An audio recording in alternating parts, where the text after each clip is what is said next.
We ready? All right, we're going to call the meeting to order. Please take the roll. Alderman Kittle. Alderman Vries. Here. Alderman Weinmeier. Here. Alderman Montello. Here. Alderman Volkert. Here. Mayor Zakowski. Here. And I have Alderperson Kraft is absent. All right, would you please join me in the Pledge of Allegiance? Pledge allegiance to the flag of the United The States United States of America, and to the republic for which it stands, one nation, under God, indivisible, with liberty and justice for all. Hearing an echo. Close. I think we were all confused. All right, is there a motion to adopt the agenda? I make a motion, we adopt the agenda. Second. Motion's been made and seconded. All in favor signify by saying aye. Aye. Aye, motion carries. Next order of business is public comments. Does anybody like to make a public comment? Chris, good evening.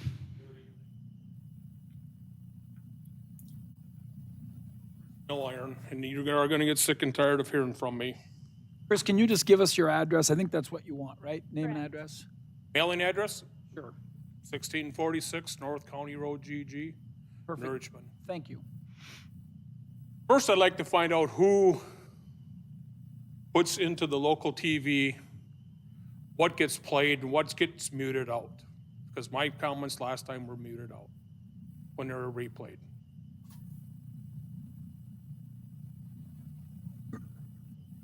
Do we know, Noah? The recordings that if you're not speaking directly at the microphone itself, it's not going to pick up on the audio for the recording. So if something wasn't picked up when you walked away, but I was completely muted out, but that's we don't go into okay. edit out before, after a meeting is, Chris, we can just I take the raw recording. Go ahead, Michelle. Jim, can you hear Chris? Yes, I can. Okay. So if he can hear you, the recording should be able to hear you. If you can't hear him, let us know. Okay. Okay. So whatever that is, who does it, I don't know. I don't appreciate it. As concerned citizens of Richmond should be able to hear comments from everybody that's come forward. Sure. At this time, I'd like to call for Interim Chief Bell to either step down or be terminated for falsifying numbers given to the Fire Advisory Board. Okay. The numbers he gives are not accurate. They're not even close. Okay. From what I get from the city itself to what the numbers he gives at the meetings are not the same. Okay. And I'd like to have John Van Dyke step down from the fire board for making accusations that I'm getting information from Mr. Robin Hafner. Robin don't need my help. I'm here to get information for myself. Chris, that doesn't have anything to do with the city council here in Richmond. Who appoints the fire? That's a town of Aaron Prairie decision. They appoint who goes on it? Yes, so Okay. you can take that up with them if you would, please. I will then. Okay. And, people need to know what's going on with this fire department. That's something I happen to agree with you with, and we'll get to that, but do you have anything else? And Nope, them are the comments I wanted to make. All right, perfect, thank you for coming tonight. All right, do we have any other public comments? All right, hearing none, I think we go right into old business. Consent Oh, agenda. sorry, yeah, the consent agenda. Is there a motion to approve the consent agenda? I make a motion, we approve the consent agenda. I'll second. Motion's been made and seconded to approve the consent agenda. Is that a roll call or a? Nope. All in favor signify by saying aye. Aye. Motion carries. All right, now we are to old business. 7.1. Good evening, Mayor and Council. In your packet is the final edited version of the proposed debt management policy. This was brought forward during the September regular council meeting as a first reading. Tonight we are making a recommendation to adopt this draft policy, or the policy that's in front of you. Well, we've had certainly benchmarks and metrics in order to issue debt, comply with debt covenants, those types of things. from an informal process. We've never had a formal policy that outlines how our debt is managed and how we're evaluating future debt. And so this policy encompasses those components, which are very important, Puts it in writing. and puts it in a written form, correct. It's also important when we go into a rating call that having this memorialized in a written format certainly looks good upon the city and our fiscal responsibility that we have. So this policy has been reviewed from our legal counsel, Nick Vivian, as well as Sean Lenz with Ellers, and their comments have been incorporated. Does anybody have any questions for Rayanne on the policy? Are there changes? I tried to read them both. Are there any changes from the first reading, substantial changes? No, there is not. There was one edit in regards to an advance refunding that some of the legal aspects of that have changed, so that was removed, but it doesn't have a material impact. It wasn't something that we typically partake in doing anyway, so. Thank you. Then I make a motion to approve the debt management policy. Okay, we have a motion to approve the policy and seconded by Alderman Volkert. Is there any further discussion? Now, this is a policy, correct? Correct, it's a So this can be policy. changed from year in to year out, new councils, new administration, it's just a policy.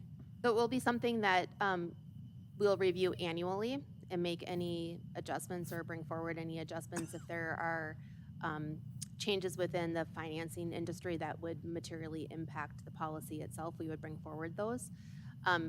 The language itself is written as goals and objectives, so there is some flexibility within the policy itself, but as always, when there is a policy, I would encourage the council, as we continue to read through it and apply it, that we're working within the parameters of the policy.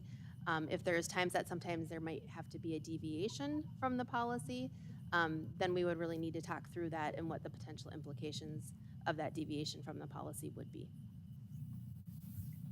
Anything else, Craig? All right, please call the roll. Alderman Kittle, Yes. Alderman Vreese, Yes? Alderman Weinmeier, Yes. Alderman Montello, Yes. Alderman Volkert. All right, motion passes. 7.2, strategic plan update. Good evening, Mayor and City Council. This is just a brief update. We concluded our public survey that was available on the city website and Facebook page. Wanted to highlight a few of the results that you will see on the screen here momentarily. We had over 300 responses to the survey, and we'll be actually emailing out the responses to yourself, and then we'll also publish them on the city website if anyone would like to go through them. The results aren't in, There is something Results aren't in the corrupted packet. in Adobe Acrobat, so I'm going to try opening it on my laptop. Okay.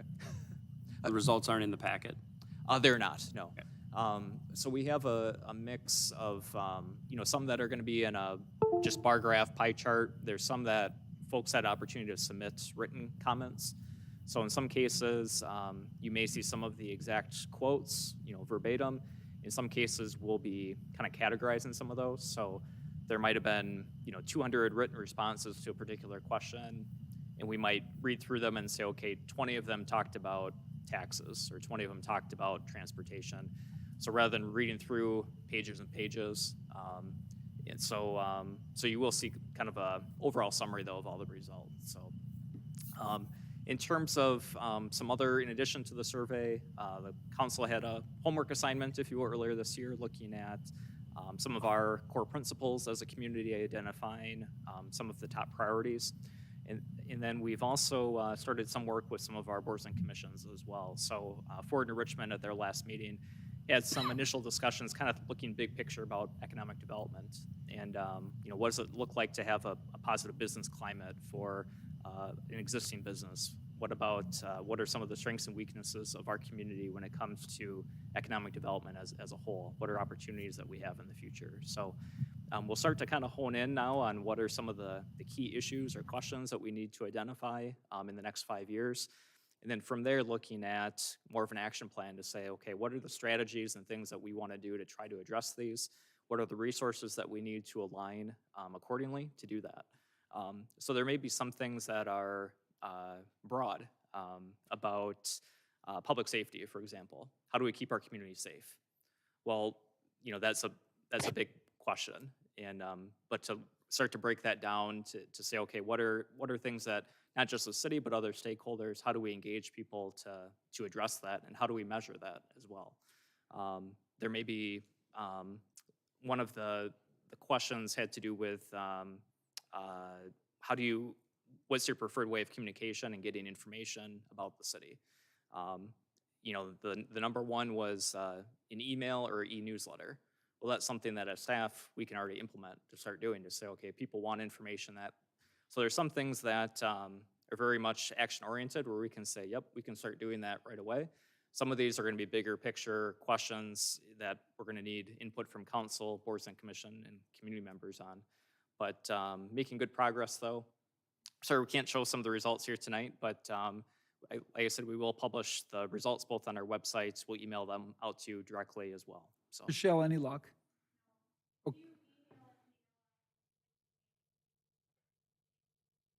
yeah, we can always come back to that too, just to keep things moving. If All we're right, able to so get that it was really forward. just a report anyhow. Yeah, just an update. No yeah. action necessary. All right, then we'll move into new business.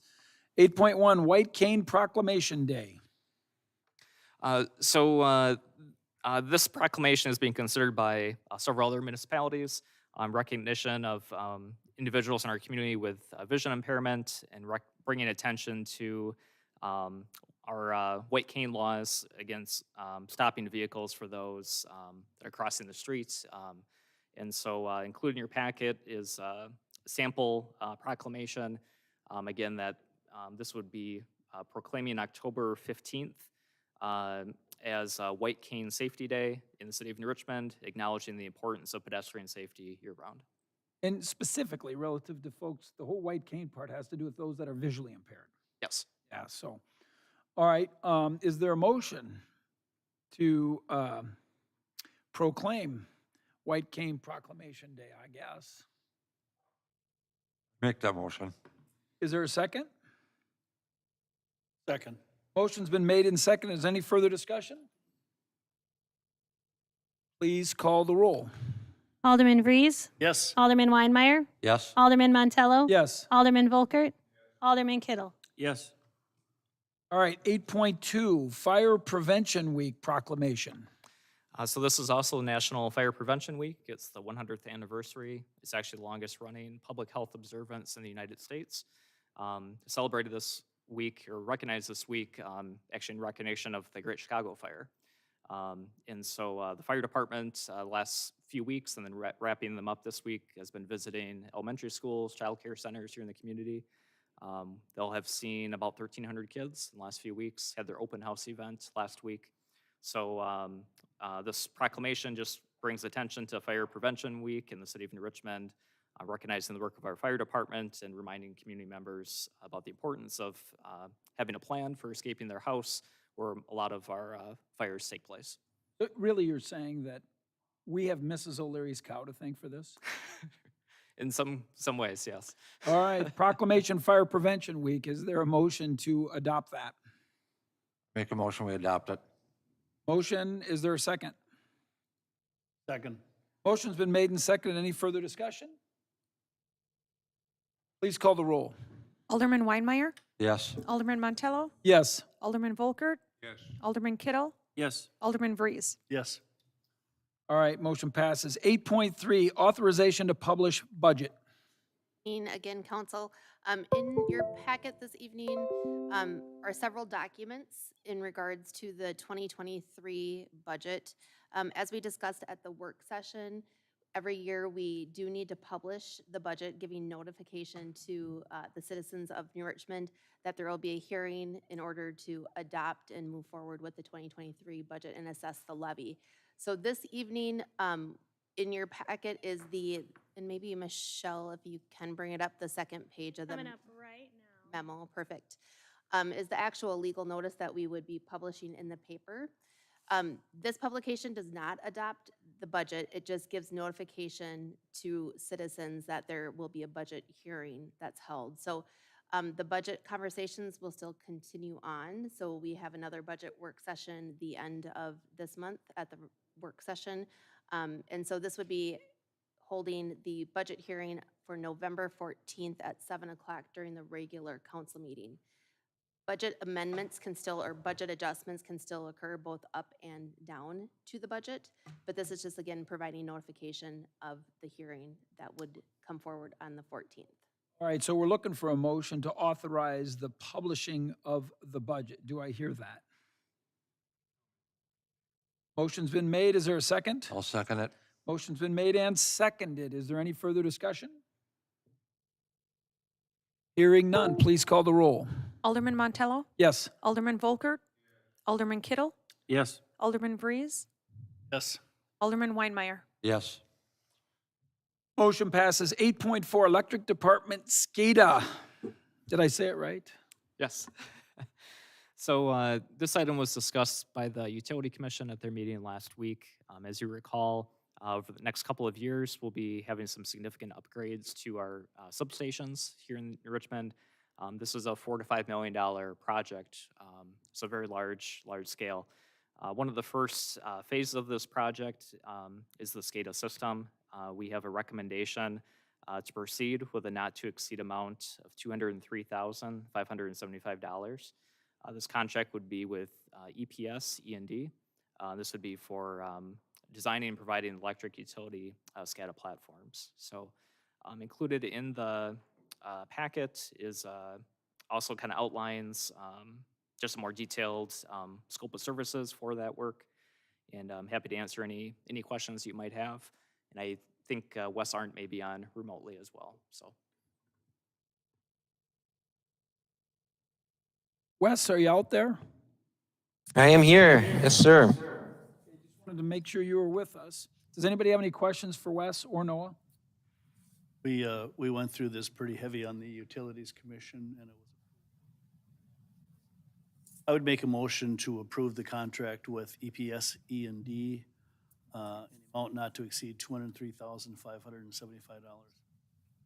All right, I have a motion. Is there a second? I'll second. Motion's been made and seconded. Is there any further discussion? Please call the roll. Alderman Volkert, Alderman Kittle, Yes. Alderman Vries, Yes. Alderman Weinmeier, Yes. Alderman Montello. Yes. Motion passes. 8.6, Traffic Calming Policy.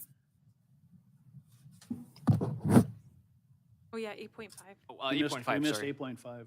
Sorry, I was moving right along. Oh, 8.5, Electric Department Out-of-State Mutual Aid Compensation. So this item was also discussed at the Utility Commission meeting last week. They recommended proceeding with this. This was brought up for review in part with the recent hurricane in Florida. We've not currently sent any of our electric department staff to address the hurricane. We have in years past. We've also had mutual aid in Wisconsin if there's another municipality that may have a tornado or a large storm.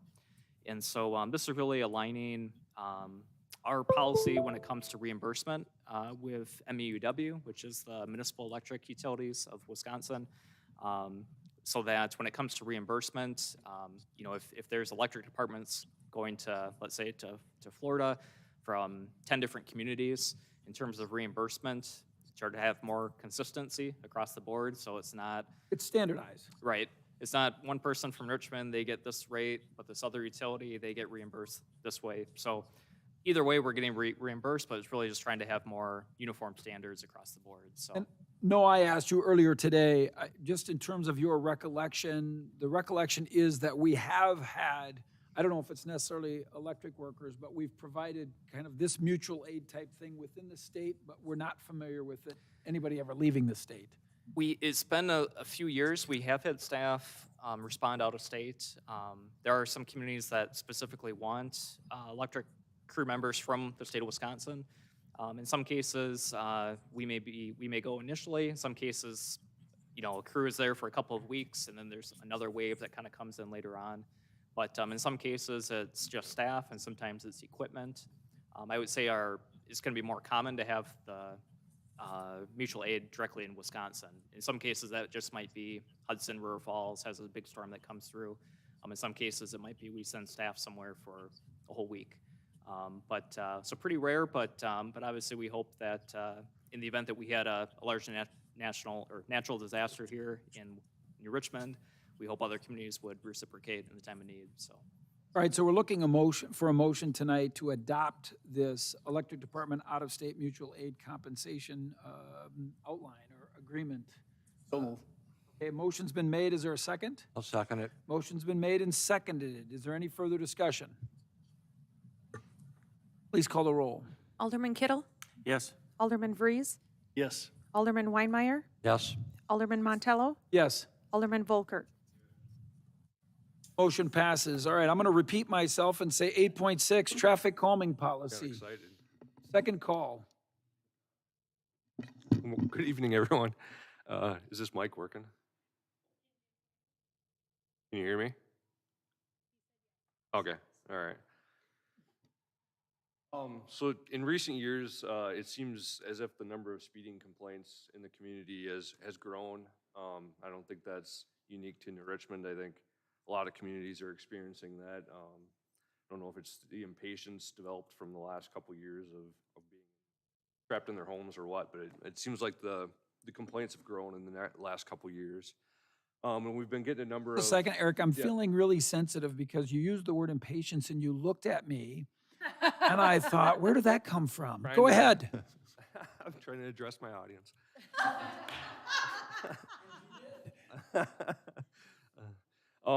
And we've also been getting a lot of requests to bring those to committees, either the Public Works Committee or the Safety Committee. So right now, there is no standard policy for us to follow with these complaints. So we developed this draft policy in an effort to kind of form a methodology to follow, provide some facts, do some fact-based proof that there's actually speeding occurring, and then get some community buy-in, and then put together a traffic calming methodology, and then bring that before a board or committee at that point, so that we're not bringing every single complaint to the committee or the safety committee or the public works committee. So basically there's 4 phases to this. So the first phase would be we'd get a complaint in. We'd go out and actually collect some data in the area that the complaint was at. If the data warranted that there is speeding occurring, it needs to meet a couple of warrants. If that data shows that there is speeding occurring, then we would ask whether it's the complainant or maybe someone that they want to have help involved, someone to champion it. We'd ask that person that wants to champion this cause to go out with petitions and petition the affected neighborhood. And if they can get 60% of the affected neighborhood to buy in and sign the petition, then we would move forward with developing a traffic calming methodology. So I would work with staff and we'd come up with a methodology or methodologies that would be appropriate. We'd then bring that methodology to a committee for approval. And then depending on the level of funding that it would require, you know, if it's signage, something relatively inexpensive, we could maybe move forward with it that year. If it's something that's more costly, then it might be something that we have to work into the CIP for that year's budget. So then once approved, whether committee or it might have to go to full council, once approved, then we would go to full implementation.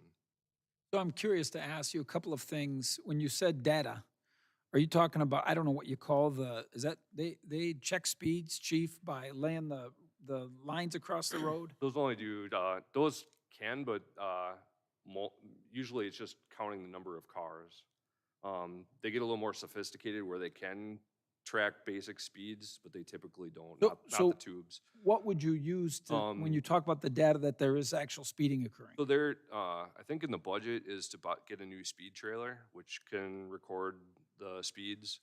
The other thing we're looking into is basically a small camera that can measure speeds, and so it wouldn't be as obvious that it's out there, because you know when you put the speed trailer out the first week, it's going to slow everyone down, and you're maybe not getting real data. We're looking into purchasing something that wouldn't be as obvious to vehicles, so we're getting real data. This is what people are every day traveling. Sure. You know. Chief, was it a trailer? I thought we were talking about some fixed speed. There's both. There's in some, the budget? yes. Okay, and There was then- There was a speed trailer. Ours is kind of at end of life. We've had it rebuilt a couple times and not doing much with the data recording and things like that anymore. And then, Eric, when you said, you know, somebody would have to champion it, I'm assuming the requirement would have to be somebody that lives in the neighborhood? Yep. You could have an overzealous individual who just wants everybody to slow down. We wouldn't necessarily do that. And then, and I just want to make sure I understand, this doesn't limit the city's ability to put in traffic calming measures. It's just another tool. Yep. So if law enforcement says, hey, we got a real problem in this area, we're not necessarily asking the neighborhood, you know, here, sign this petition, right? Right, yeah. If it's something that law enforcement deems that needs to happen, then yeah, we don't necessarily have to follow this process. Sure. This is if we get a complaint in and we can get some data behind it. The other thing about the champion, that would be my preferred alternative. We can also, if no one's willing to champion it, we can just, city staff can mail out a petition to all the affected neighborhood. I don't know if there's gonna be as much buy-in if someone Sure. isn't willing to champion it. Does anybody have any questions for Eric or Chief Yellick? No, I just want to say to Eric, thanks a lot for the work that you put in on this. You did a great job in getting all the information together. It's dearly needed. And the only real concern I have, and it's a minor concern, is the championing part of it. Sometimes a champion can mean an agenda, and we just gotta make sure that we have the right champion. And so staff has got to really make sure that the champion is not just a person or a group.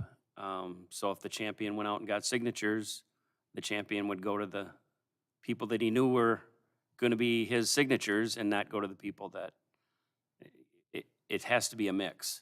So And we would provide the petition, so it would be focused on traffic calming it and, would have to be focused Not on anything else. everyone Yeah. also, Yep. you know, not just their friends or their neighbors that they know that are for speeding or against speeding, you know.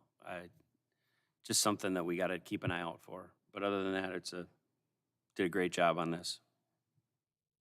Anybody else? All right, I'll entertain a motion to approve this policy for traffic calming. I'll make that motion. Motion's been made. Is there a second? No, second. Motion's been made and seconded. Is there any other discussion? Please call the roll. Alderman Vries, Yes. Alderman Weinmeier, Yes. Alderman Montello, Yes. Alderman Volkert, Alderman Kittle. Yes. All right, that motion passes. Now we're going to 8.7, the 457B plan for paid per call firefighters. Good evening again. In your packet is a resolution. I'll kind of go over what the background is and the process for what we are discussing in regards to the 457B plan. But as you are aware, earlier this year, the New Richmond Fire and Rescue Department stopped participating in the state length of service award program and group length of service award program due to ineligibility. In an effort to continue to recognize the service of our firefighters, staff has explored several various options. And through that exploration, we're bringing forward a recommendation to the council this evening in regards to implementing a 457B plan that has a component of city contribution to it. So the LoSAP and the SAP programs had been jointly funded through the participants of the fire jurisdictions. The 457B plan, we discussed this with the fire board during their meeting in September, and they were supportive of it, as well as the fire officers were as well. We had that discussion in September with them as well. The funding mechanism for this would still be shared based upon the jurisdiction's percentage of the overall cost of the fire services department. But how the 457B plan would particularly work in this circumstance is the resolution in your packet specifically would call a component where the firefighter themselves can defer their earnings and put their firefighting earnings into the 457B plan, and then on an annual basis, depending upon if they've met certain criteria, there would be a length of service component that the city and the other jurisdictions would fund. And so that, based upon the years of service, increments up annually. So what the kind of bullet point aspects of this would be is that each calendar year, so a calendar year would run from January 1 through December 31st, a firefighter would have to respond to 25% of the calls in order to be eligible. They would have to be in good standing. They would have to completed their 1 year of probationary service. And then based upon that, they would be eligible for the first year following their 1 year of service would be $120 and then increments up. Firefighters who are not in a probationary status and have been with the department for a while, they obviously are, based upon this, we would recommend that their contribution schedule would be based upon their date of hire. So they're getting But years. 4 years is the top. But 4 years is the top, correct. And What's so, What's a normal year for a firefighter to, as far as percentage of calls made? The average, is 25 average? 25's a lot, 25's? It is really going to vary. You know, you have some that far. Well, what's the exceed average? That are, I'd just ballpark. I would guess 50%. But Okay. Without So looking at the 25 hard is numbers. pretty low standard to get to. I would say the majority of our firefighters are responding to at least 25%. Now, Okay. you may have some that changes in work, 50, family. 60, yeah. There's other things that happen. All There's right. some that, you know, if they have the ability to work from home or they're retired, they may be able to go to more calls. So it always varies. So 25% is a pretty good number, you feel? It's super attainable. Yeah. Yeah. It's Okay. attainable. I also have a question. I'm sorry, but were you done, Rayanne? no, if there's any other particular questions about a 457B plan, certainly would be happy to answer them. But if the council would like to move forward with this, then we would work on an implementation aspect of it. So our representative from North Shore Bank would come up and train and have a training and education night with the firefighters to enroll them and then go over what those investment options look like underneath the 457B. All right, Pete? I do have a question. The two plans that was previously in place, we needed to end those. The money that was in those two plans have all gone back to the firefighters. We're going to create one that the IRS is approving. So a 457 is correct, an IRS approved program. We are utilizing it from an employer contribution to provide kind of that length of service component, but a 457B plan itself isn't necessarily length of service. It's a tax deferred investment account. Money that we previously were putting into the firefighters account, will that end up being approximately the same as what It is. So annually, we had been contributing the LoSAP and underneath the LoSAP and SAP about $16,000 annually. And really at the 4+ years of service, that would be about around that $16,000 annually. Glad we got this up and running correctly. So this plan is a City of New Richmond plan. Correct. So does any City of New Richmond employee, would they be able to participate in this with the So- matching funds? So the way that the project, or not the project, but the plan documents is all employees can contribute if they contribute voluntarily. What we're doing underneath the resolution is specifically addressing that the city on an annual basis would do a small contribution Right. to a certain group. So the paid per call firefighters. So Sarah would be able to All other employees participate, like myself or Sarah or anybody at this table. but there'd be no can- matching funds. There's no matching funds. Okay. Unless you're a paid per call firefighter.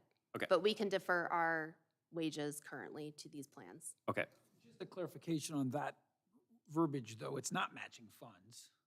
It's No, not no, I matching, didn't mean it's that. No, I know. Annual but She contribution said based that, but upon- they get it, as long as they meet the criteria of the percentage, they exceed the percentage of service calls, and they have the service requirement. Excuse me if I don't know if I use matching funds, but Just did, but that's okay. I just wanted to clarify the words were used, and that's all. That it's just, they don't have to put anything in to benefit from the program. That's no big deal, but that was all. So I do think it's a good program when it comes to attraction and retention. And I am curious, do you know, is this treated basically in terms of payout? Is it like an IRA? Once you're 59 and a half, they can take money out of there without penalty? so they can, an individual in a 457B plan, underneath, there was some current changes to the IRS guidelines through the CARES Act that now you can start withdrawing at 59 and a half while you're still employed without penalty. The Really, money's underneath just, the 457B, there hasn't been a penalty. You just couldn't withdraw funds unless there was a very particular circumstance that the Internal Revenue Code is very specific on. But no, there would not be a penalty as long as you've attained age 59 and a half. But if there are no, if you do not start taking withdrawals by age 72, that's when the mandatory component comes in, where they have to start taking withdrawals at that age. Mr. President, I'd make a motion to approve Resolution 221001, amending 457. Okay, there is a motion to approve. Is there a second? I'll second it. Motion's been made and seconded. Craig, did you have another question? no. Felt like, okay. Anybody I've have got a any- question. Go ahead, Jim. Mr. Mayor. Can the firefighter employee put in a certain, more money himself? Can he put up in a certain amount, or is there a maximum? So they have a maximum currently for 2022. The max contributions an individual can make is 20,500 if you're Okay. aged 49 and younger. If you are age 50 and older, that limit is 27,000. But However, through the 457B plan, a firefighter can only defer the wages that they are obtaining from the city of New Richmond. So I think it would be a rare occurrence that they would reach the limit.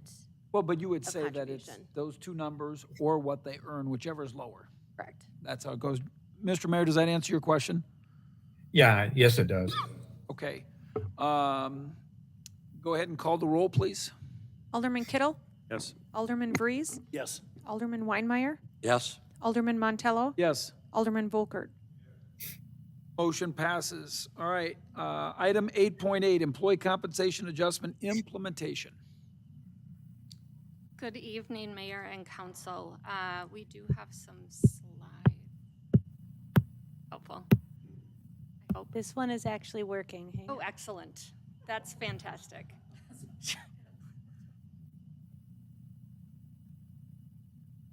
That's better because mine goes along with that. Not like Noah's doesn't, but. So you can actually just go to the next slide. Thank you. So as the compensation policy was approved in August of this year, we just wanted to provide an overview to council in regards to kind of the implementation process for the policy. For the purposes of the 2023 operating budget, the 3.1 employee cost index was added to each pay range to establish the 2023 pay range, and each position was placed within that range at their current rate of pay. There are 32 employees who are below the midpoint for their position. Not all of the 32 employees are going to require an adjustment, as some do fall within the criteria of the policy that was approved, or a contract otherwise dictates their compensation. Next. The 32 employees that are under the midpoint represent nearly every department within the city, the library equating for the most employees who are under the midpoint. In looking at a breakdown of hourly employees versus salaried employees, there are 19 hourly employees and 13 salaried who are under the midpoint. Thank you. As we evaluate the implementation of the policy, the budgetary impact to the general fund in 2023 is anticipated to be $85,000, which has already been factored into the proposed budget and presented to council previously. Following the compensation policy, 16 of the 32 employees would move to the midpoint. The others would move within their respective pay range.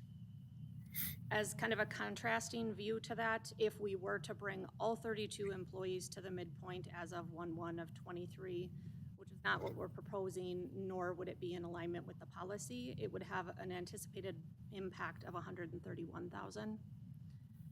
Forecasting into 2024, again, following the policy, the anticipated budgetary impact to the general fund is going to be $17,700.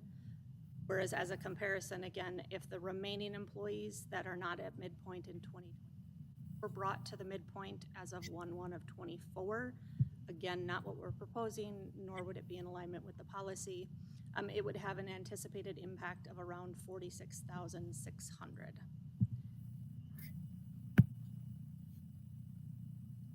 And so just to provide an example, say employee X has been in their current role for a year, is meeting expectations and currently at 10% of the range, they would be adjusted to 20% of the range as of 1/1/2023 and continue to move through towards the midpoint in subsequent years, so long as, again, performance standards are met.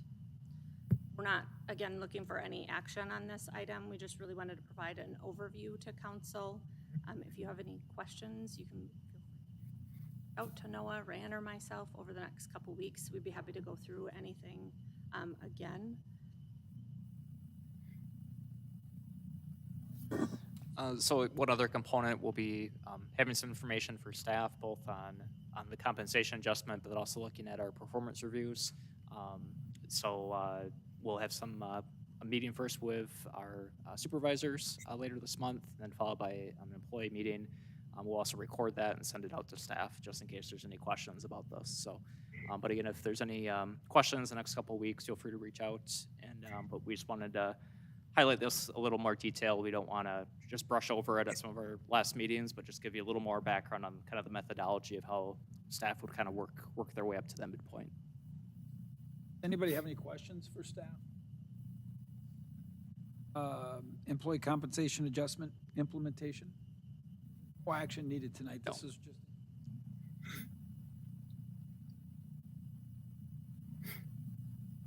All right, hearing none.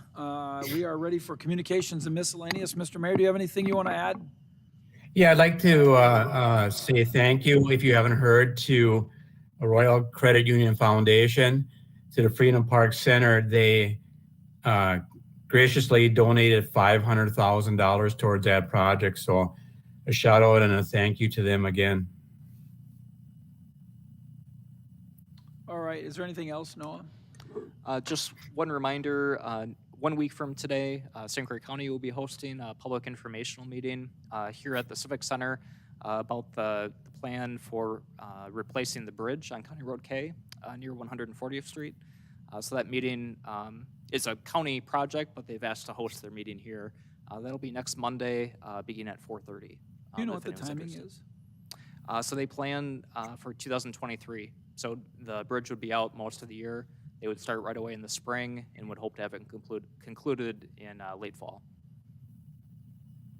Traffic situation. Michelle, anything you can say to our listeners relative to the upcoming election as far as Yes. absentee ballots, et cetera? Yep, absentee ballots are available to receive by mail if they contact the clerk's office or go to myvote.wi.gov. Early in-person voting begins here at the Civic Center on October 25th.